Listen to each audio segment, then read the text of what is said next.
તો ઈવીએમનો વિવાદ ન હોય ત્યાં સુધી ચૂંટણી પૂરી જ ના થાય। સ્થાનિક સ્વરાજ્યની ચૂંટણીમાં પણ ઈવીએમની ખામીઓની અનેક ફરિયાદો મળી। જી હા, આપને એ પણ દ્રશ્યો બતાવી દઈએ। પંચમહાલના હાલોલ નગરપાલિકાની ચૂંટણીમાં ઈવીએમ ખોટકાયા હતા।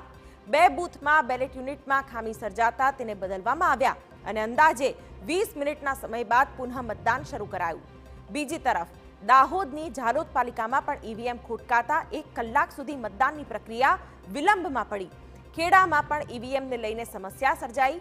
ઈવીએમમાં એક બટન દબાવવામાં મુશ્કેલી આવતી હોવાની પણ ફરિયાદ બાદ ઈવીએમ બદલવું પડ્યું હતું। જોકે મતદારોની રજૂઆત ન સાંભળ્યાનો પણ આરોપ લાગ્યો હતો। વલસાડના ધરમપુરમાં પણ 2 ઈવીએમમાં ખામી સર્જાઈ હતી। ટેકનિકલ ખામીનું નિરાકરણ લાવ્યા બાદ ફરી મતદાન શરૂ કરાયું। તો મતદાનની શરૂઆતમાં તાપીના સોનગઢમાં મોકપોલ દરમિયાન જ 2 મશીન ખોટકાતા તેને બદલવાની ફરજ પડી હતી। તો આ તરફ પાટણના રાધનપુરમાં પણ એક ઈવીએમ આશરે 1 કલાક સુધી બંધ રહ્યા બાદ તેને બદલાયું અને ફરી મતદાનની પ્રક્રિયા શરૂ કરાઈ। આ તરફ રાજકોટના ધોરાજીમાં ઈવીએમમાં મત આપ્યા છતાં ન પડ્યાની સમસ્યા સર્જાઈ અને ભાજપે ફેર મતદાન કરવાની માંગ કરી।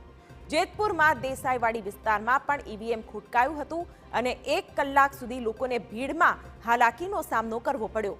દેવભૂમિ દ્વારકાના સલાયામાં ઈવીએમ ખોટકાયું હતું અને 1 કલાક સુધી મતદારો અટવાયા।